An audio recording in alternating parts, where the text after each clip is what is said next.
Hello and welcome to another Pocket Talk.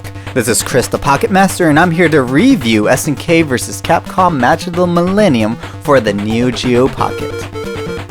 This game is packed with greatness. It is a game that is vastly underrated and easily overlooked, which is a damn shame. But hopefully after this review it will get a little more recognition. There's so much to do in this game, it's crazy. Owning this piece of software back in '99 was true heaven. Match of the Millennium alone made me drop my Game Boy Color and dedicate my life and soul to the Neo Geo Pocket Color. Back then, no other handheld gaming system could make fighting games like SNK did on the Neo Geo Pocket. Back in 2001, I thought the Game Boy Advance would finally surpass it with the Street Fighter and KOF games coming out, but it didn't because those games were mere ports, whereas SNK vs Capcom Match of the Millennium was its own game. If you are a true die-hard KOF and Street Fighter fan, you know that the games are very competitive, but at times, they lack a single-player experience. Match of the Millennium is not only fun to play with others, but it is also a lot of fun to play by yourself, which makes it one of the best fighting games of all time. It satisfies all players, whether you like to play alone or with others. So what could you do in this fine piece of software? First, I'm going to talk about the single-player modes. Then I'm going to dive into Versus and Link Cable modes. And finally, I will talk about the secrets of this game. Things that the creators do not want you knowing. Well, let's start with the first mode that is highlighted as soon as you push the A button to begin. Tourney is a mode where you progress through the storyline of SNK vs Capcom. Each character has a rival of the opposing side and their own unique storyline. For example, if you go through the game with Kyo Kusanagi, his Capcom rival is Ryu Hoshi. Ryu appears during the one-on-one rival stage and also in Kyo's ending. Within Tourney, you get options. You could choose single, tag, or team. Single allows you to venture through the game with one character. In tag, you can choose two characters, which spices up the gameplay a bit, because you could tag in your other character by pushing back A and B at the same time. It is similar to the Marvel vs. Capcom games in that regard. Team allows you to venture through the game with three characters. It is your traditional King of Fighters team battle. You fight with each character until one of them is defeated, in which case you move on to the next character you chose. I love what they did in each mode here. They paid homage to the way Capcom was designing their Marvel vs. Capcom games through tag battle, and also paying homage to the KOF series in team battle. There are even grooves in this game. I think of them as fight mechanics or play styles, but people call them grooves because that's what they are in the Dreamcast Capcom vs. SNK games. They changed the way the game is played. There's average mode, in which is standard to fighting games like the Street Fighter Alpha series. You have a power bar on the bottom. If it goes up to level 1, you could only do level 1 moves. If your power bar reaches level 2, you could do moves that require a level 2. Also, your level 1 moves are more powerful if you do them when your power bar is at level 2. Counter is a groove where you could deliver pretty devastating counter blows or critical attacks. The way to increase your power bar is to block attacks. When you get your power bar all the way up, you can unleash your super move, which would take a lot more damage than it usually would in the average or rush groove. But you have a time limit to land it on your opponent. Also, when your life bar reaches 10%, it starts to flash. This means that you can do your level 1 super moves anytime. It's kind of similar to the early Fatal Fury and KOF games.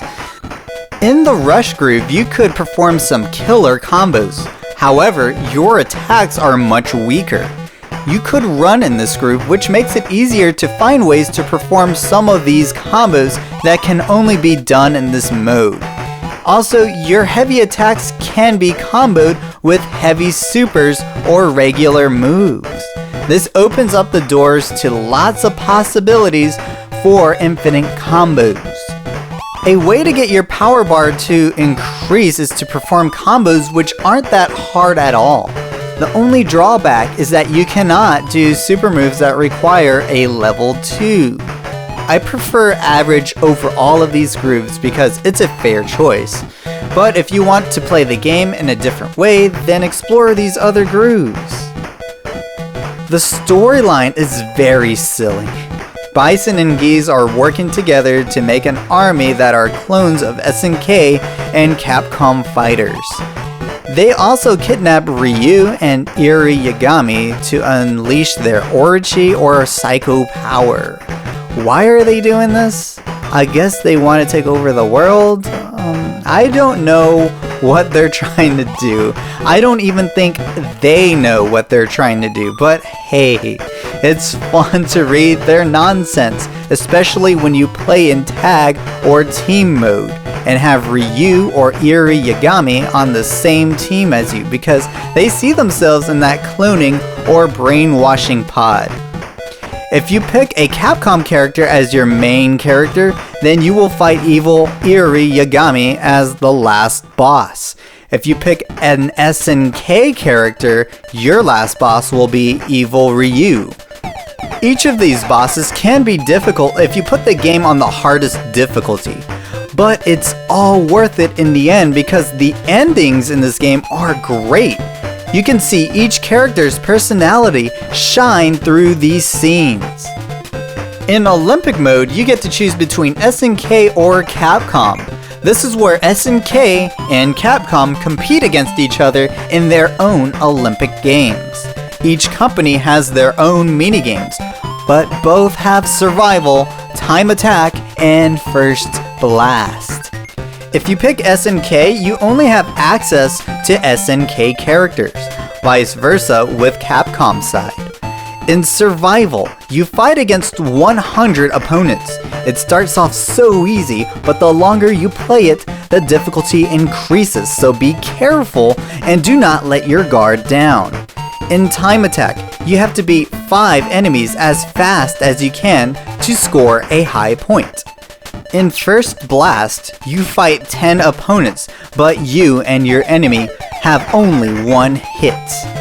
If you land a super move on your enemy, you earn more points. Now, let me talk about SNK and Capcom's unique minigames. If you pick SNK, you get 2 unique games to play, which are Blade Arts and Target 9.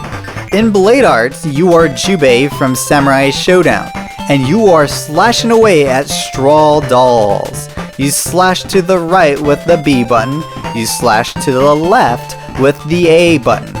You could turn your joystick to the respectable direction when hitting these dolls because they could come out from anywhere. There are 3 different types of straws that vary in point value as well. In Target 9, you could actually pick either Marco or Fio by pushing the option button right before the game starts. It's a first-person shooter, so you cannot see the characters you pick, but you get to view them in the records mode. The objective is to shoot all of the Mars people before they kill you. A is to shoot, B is to reload. The gray colored aliens are the regular Mars people. The pink ones are the aliens that heal you, but they're still trying to kill you, so don't get me wrong, they're not good. This game gets pretty intense, especially if you know that there's an ending to it.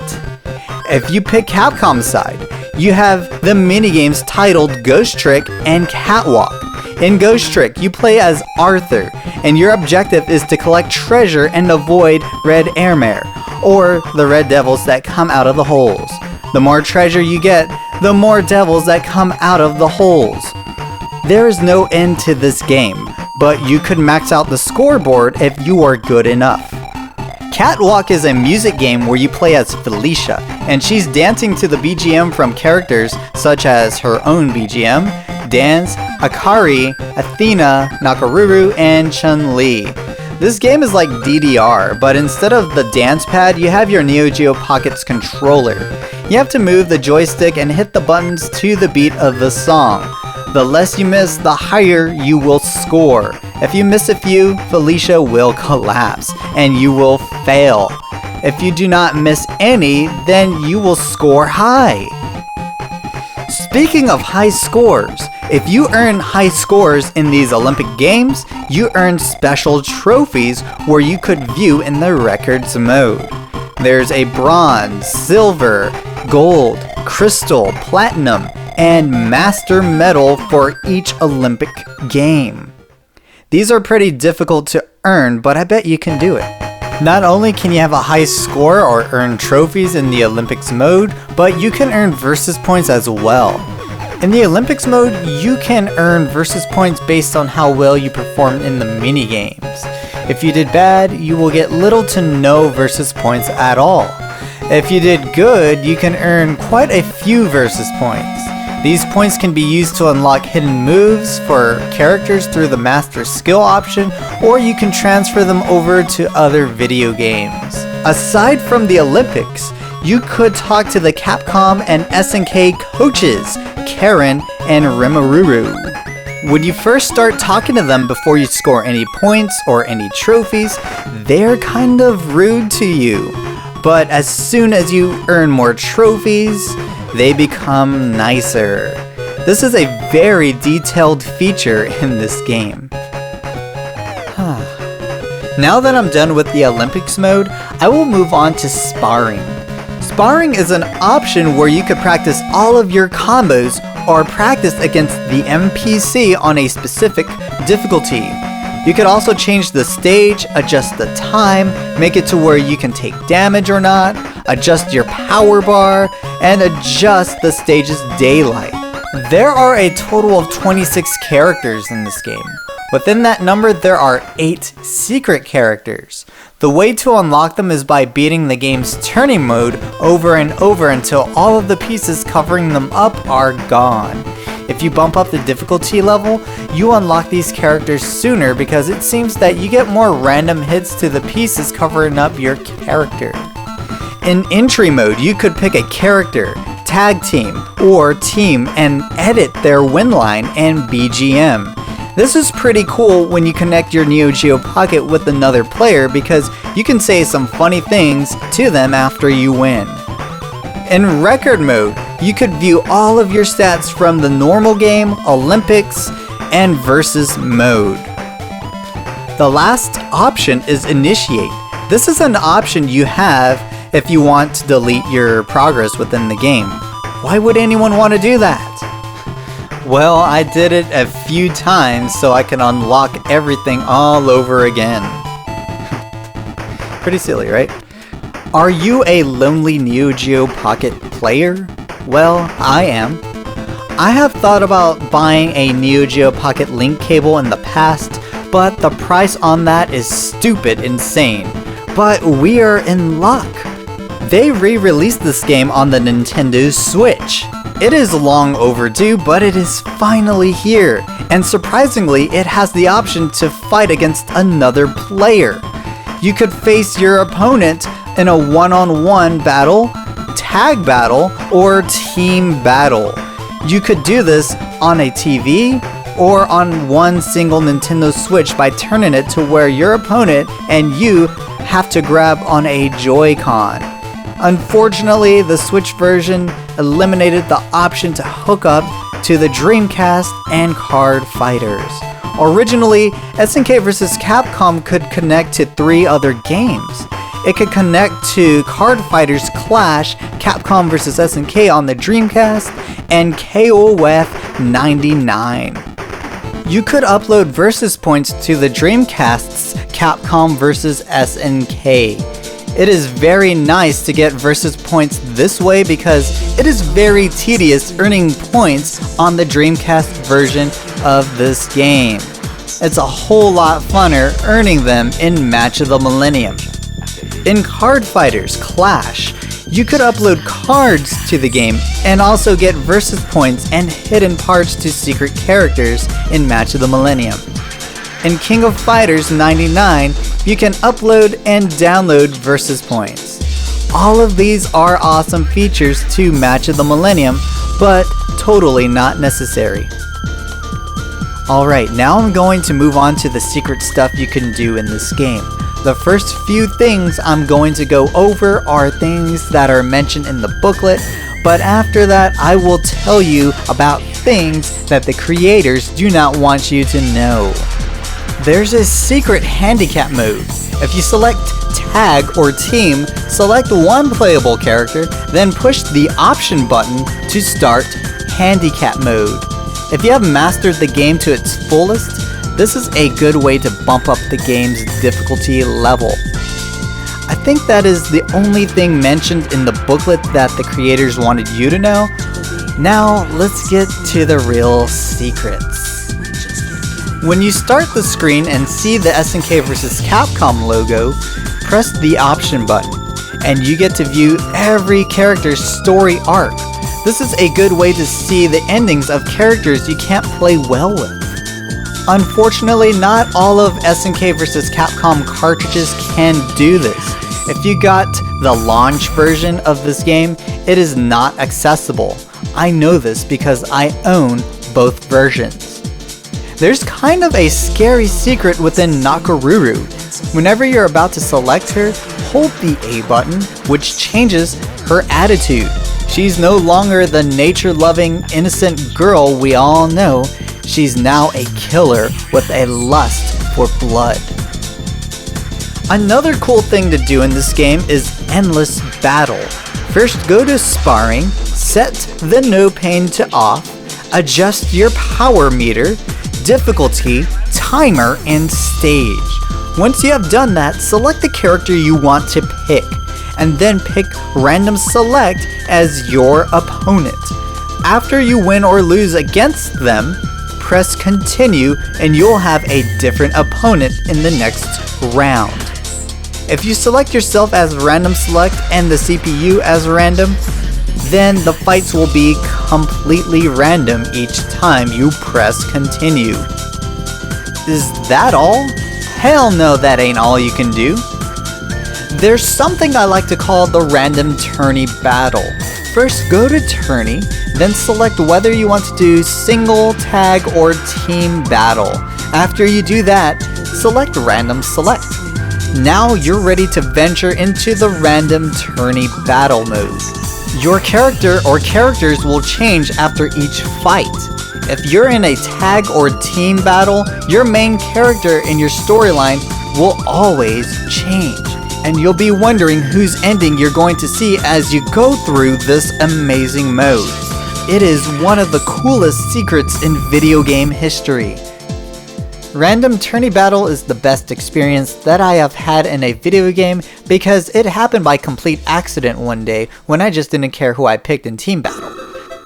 It is one secret that the creators left in there for the diehard fans to discover. But there's a secret in which the creators are trying to hide within this game. Warning.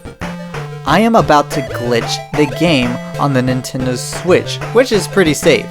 If you glitch this game on an actual Neo Geo Pocket, you risk bricking your system. But if you are a Pocket Master like me, you're going to do this anyways.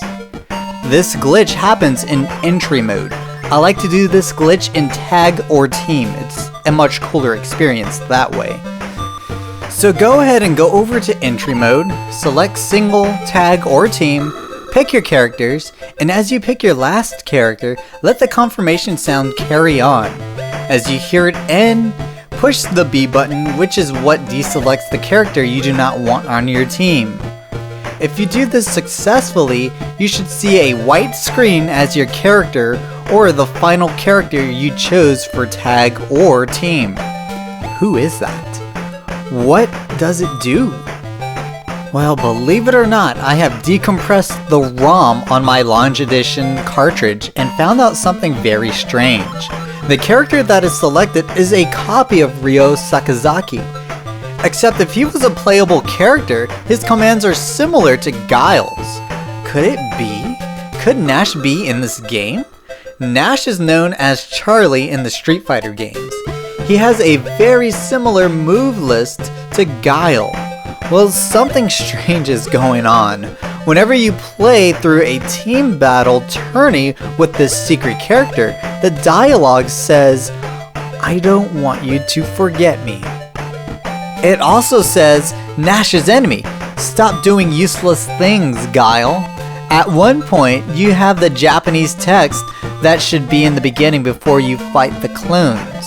It says, "Vega, Colin, as promised, I prepared the last stage for you." Bison is named Vega over in Japan, which is how I know that it is probably text brought in the wrong place due to the glitch messing everything up. I think this glitch here was going to be Charlie, but what the hell? The words, "I don't want you to forget me" is kind of creepy. Now, if you pick the glitch first in battle, it glitches up your Neo Geo Pocket by giving you an error screen, which then takes you back to the setup screen of the Neo Geo Pocket. Once you are through setting up, it boots up your game in a very interesting way. The colors are inverted, and the device thinks it's a Neo Geo Pocket black and white. So what you are seeing are the secret images you would see on the Neo Geo Pocket black and white system. But like I said before, the colors here are inverted. Now, I have tried this on an actual Neo Geo Pocket, and I have tried this on the Nintendo Switch version. There is a difference here. I noticed that they took out an image. Why did they take out this image? This is a warning. I am about to show you an image that may give you nightmares. It gave me nightmares. So if you scare easily, exit out of this video now. I'm gonna give you a moment to do that. Alright, here's the picture I'm going to show you right now. Yes, this image is not on the Nintendo Switch version. It's only on the Neo Geo Pocket. Why did they take it out? I know I'm not going crazy. It exists. Heck, I have video footage of the image, so I know it exists. If you do not believe me, go try it out for yourself. It is there, present on both SNK vs. Capcom cartridges. Who is this character anyways? Is it Orochi? I don't even know. Overall, SNK vs. Capcom Match in the Millennium is the greatest game I have ever played. And I just gave you all the reasons why it's the best. It's because I'm always finding out new things in this game. I am so happy that they finally re-released this game. Like I said before, it is long overdue, but I'm just grateful that we have it now. So with that being said, I'm going to close out, guys. This is Chris, the Pocket Master of Phoenix Splash Gaming, signing.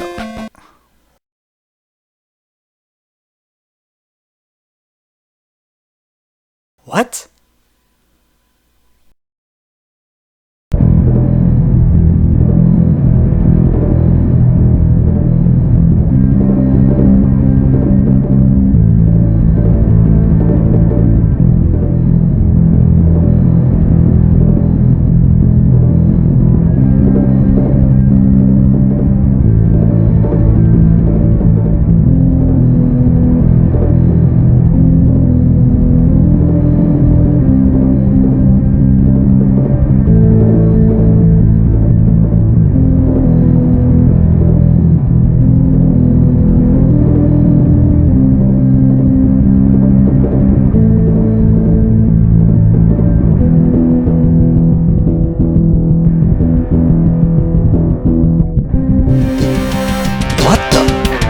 This is the Neo Geo Pocket game I attempted to make. Well, I have no choice now. I have to fight.